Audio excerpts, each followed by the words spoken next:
Hello साथियों। एक बार पुनः मैं आप सभी का अपने YouTube चैनल पर स्वागत करता हूं। उम्मीद है आप लोग मस्त होंगे, अच्छे होंगे और अपनी जिंदगी लाइफ को सही से एंजॉय कर रहे होंगे। तो मैं आप सबके सामने एक बार पुनः हाजिर हूं एक नए वीडियो के साथ, जिस पे मैं आपको अंकित प्रश्न पढ़ाऊंगा और इससे पहले पढ़ा भी रहा था। संधारित्र के 14 नंबर तक के क्वेश्चन मैंने आपको बता दिए हैं। आज मैं आपके सामने 15वां नंबर क्वेश्चन लेकर हाजिर हूँ और ये आपका जारी रहेगा।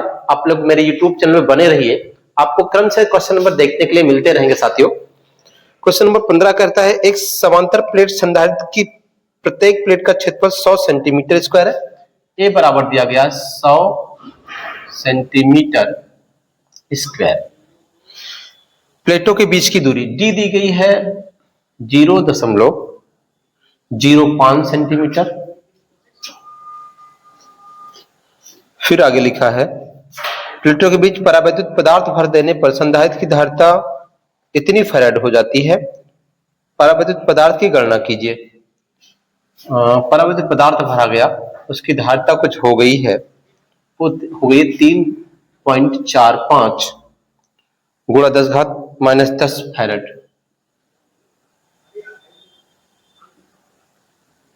फैराड।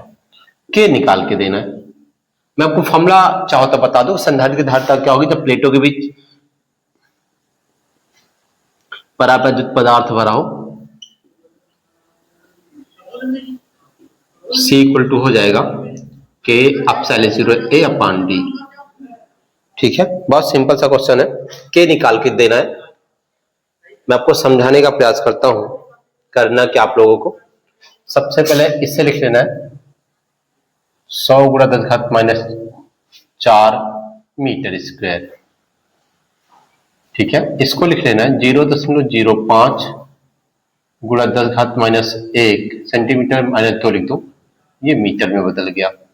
हो गया। अब मैं लिखता हूं C का मान है 3.54 गुणा 10⁻10, इधर से इधर लिख दे रहा हूं, बराबर के फाइंड करना है। एप्सिलॉन 0 होता है 8.85 गुणा 10⁻12 और उसके बाद ए है 100 गुणा 10⁻⁴। मैं चेक करूंगा कि आपको उधर की चीजें दिख रही है कि नहीं। जी हाँ, बराबर दिख रही है। नीचे डी है, उसको भी मैं रख देता हूं। ये है 0.05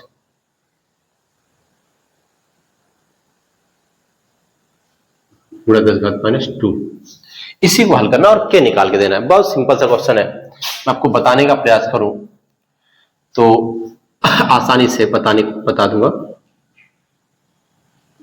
आसान भी लगेंगी आपको। जो चीज यहां है वो यहां आ जाएगी, भाग से गुणा में।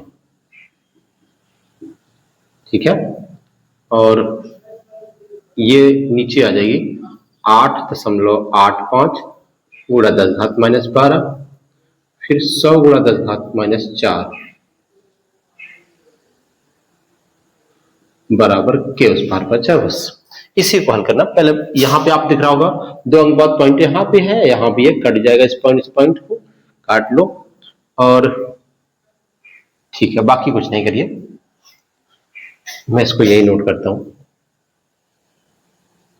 3 4 गुणे 0.05 पूरा का बटे 885। ठीक है, देखते चले। अब पावर की बात कर लेता हूं मैं। नीचे 100 भी है मेरे पास। अब मैं पावर की बात कर लेता हूं। 10 तो 12 माइनस की और ये ऊपर 12 प्लस की और ये प्लस की 4। आपको ये दोनों दिख रहे होंगे, बाकी तो कुछ है नहीं। ठीक है, ये दोनों दिख रहे होंगे, ये प्लस की ये माइनस की घट के पूरा कट जाएंगे दोनों। ठीक है, ये दोनों आपस में कैंसिल हो जाएंगी, एक प्लस की एक माइनस की है तो। ठीक, मैं इसको इरेज करूंगा, फिर बताने का प्रयास करूंगा आपको। ये इरेज करने का प्रयास करता हूं। ठीक, और फिर देखेंगे हम लोग आगे कैलकुलेशन कैसे होगा। पॉइंट हटाने के लिए नीचे 0 तो 354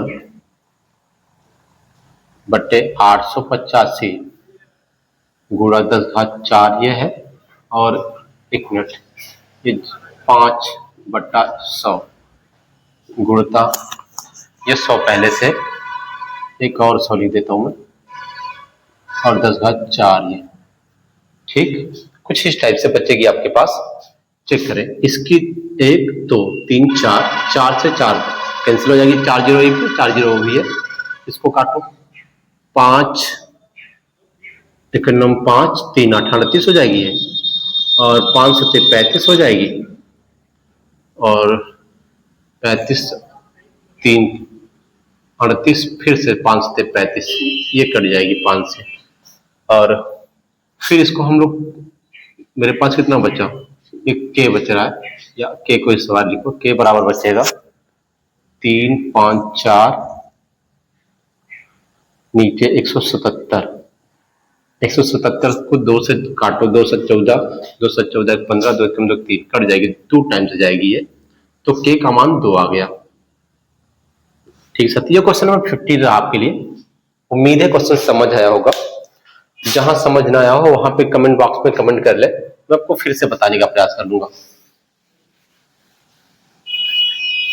क्वेश्चन नंबर 16 की ओर मैं आपको ले चलूंगा। क्वेश्चन नंबर 16 हमसे क्या कहता है वो समझ ले।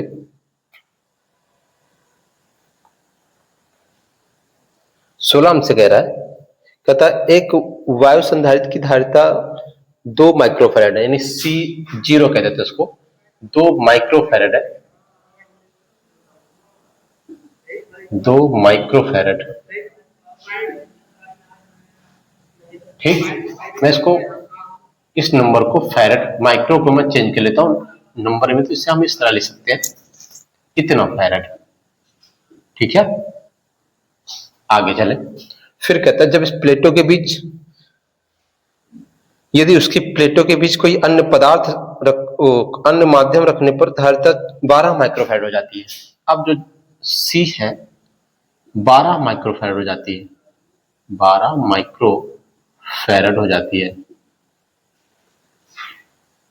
कितनी है, 12 × 10⁻⁶ फैराड। ठीक, ये हो गई। अब देखिए क्या हो जाती है, पहली सिचुएशन ये है, दूसरी है, कहता है तो माध्यम के परावर्तन की गणना कीजिए। बहुत सिंपल सा क्वेश्चन है। इस सिचुएशन में आप इसकी धारिता क्या लिखेंगे, जो C0 होगा ये तो किसके बराबर हो जाएगा, ε0 A/d।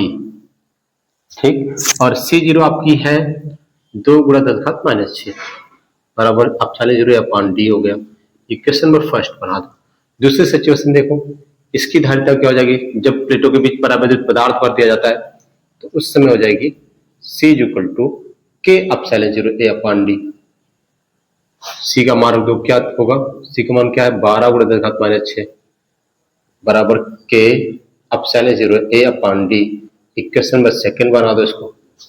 ठीक, ये पहली सिचुएशन हुई, ये दूसरी सिचुएशन हुई। इसे हम कहो तो C डैश कह देता हूं, लो। ठीक, चले, समीकरण 1 को समीकरण 2 से भाग दे दो, या समीकरण 2 को 1 से दे दो। समीकरण 2 भागे 1 करें तो क्या मिल जाएगी आपको, चेक करते हैं। 2 ये है, ऊपर रखा जाएगा 12 × 10⁻⁶, और नीचे हो जाएगी 2 × 10⁻⁶, उधर हो जाएगी ये ऊपर के ε0 A/d, और ये ε0 A/d नीचे हो जाएगी। ठीक, सही से भी लिख देता हूं, फिर से चेक कर लीजिए, यहां लाइन करिए, के ε0 A/d लिख देता हूं, यहाँ पे ε0 A/d लिख देता हूं। ठीक है, अब देखें ये नंबर से ये नंबर कट जाएगा, यहाँ पे 6 बच जाएगी, 2 × 12 कट जाएगी, ये भी यहाँ पे हो जाएगी के ε0 A/d भाग से गुणा में ले जाओ तो d ε0 A हो जाएगी, d से d कैंसिल हो जाएगी, ε0 से ε0 A कैंसिल हो जाएगी, तो 6 बराबर k, या k बराबर 6, ये आपका आंसर बच जाएगा। ठीक है साथियों, ये क्वेश्चन नंबर 16 रहा। थैंक यू इस वीडियो में को पूरा देखने के लिए।